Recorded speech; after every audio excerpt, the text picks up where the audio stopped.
So there's this funny thing about YouTube where if you pay attention to it long enough, you start to get familiar with the nuances of, the content creators that you choose to subscribe to.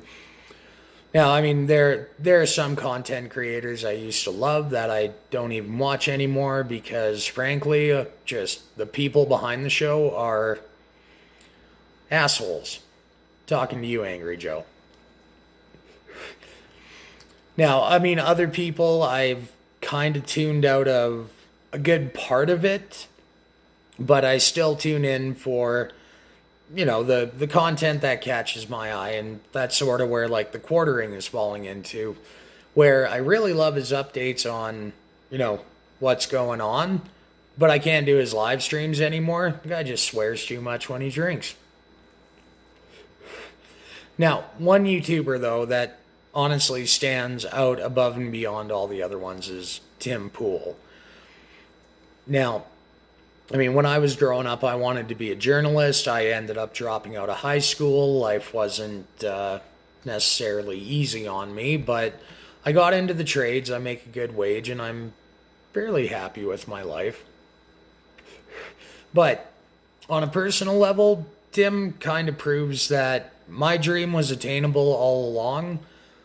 Though I'm glad it was him instead of me doing it because, frankly, I think the industry would have eaten me alive with my temperament. So that's probably for the better. Now, I actually do believe that Tim Pool is going to be remembered by history for what he's done. Now, really taking into account that is journalism as journalism was compromised, and the digital age of misinformation started to take over, and truth became a bit of a rare commodity. Out of all of it came Tim Pool, a person more concerned with objective, truthful reporting than clicks. A person who was told, you're not going to be able to make it. And went, yeah, watch this.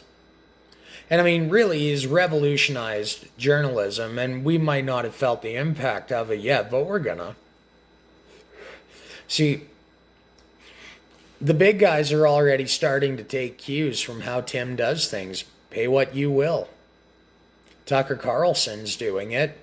See, Tim Pool invented the workaround for the social tactic of going after advertisers to deplatform people. Put it on the people themselves to prop them up.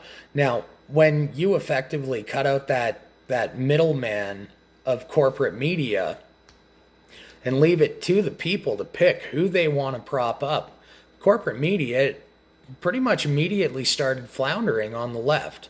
Now, on the right, the activists on the left start going after the advertisers, trying to take the people on the right down with them. Now, Tim Pool, milquetoast fence sitter that he is, he completely went full Zappa on it. You guys want to compromise this because of that? I'm going to sidestep all of it, make it all happen without you, and let the people pick who they want to see up on the stage. He's actually, it's quite a significant achievement for a guy who dropped out of high school and was kind of told you're going nowhere. So, I mean, bravo, Tim. But I don't think he's done yet, because now he's obviously doing well enough that after the activists went and shut down the theater, well, now he's doing the whole throwing money at it to make the point. So I have a feeling that Tim's war has really just begun. But what's even more impressive is that, where the smash the system types generally fall more on the left of things, Tim's idea of smashing the system isn't destroying the system. It's circumventing the system in place and establishing a new system that is far more efficient for everybody around. Tucker Carlson's already doing it. How long before the rest of the media picks up on the notion that people aren't buying the shit that we're selling them? And now, if we can't do our jobs and find a way to do it in this modern day and age, well, better Tim Pool it. I mean, this is a guy who's revolutionizing journalism right before our very eyes. This is a guy who's more concerned with his integrity and reporting the truth, whether he even agrees or likes it or not, than he is with getting the clicks and getting ad revenue.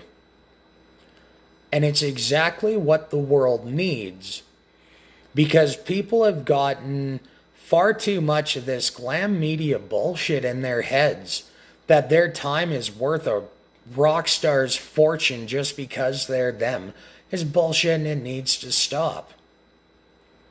Or, I mean, you could chase the big paychecks in a starving industry, or you could actually just go out and do your job and do a good job. And if people like it, you'll do well and succeed. And I mean, last I checked on, other than the journalism side of it, Tim's banked enough to be able to actually start taking the fights to the court. And that's awesome as hell too. History is going to be very kind to him. You can mark my words on that.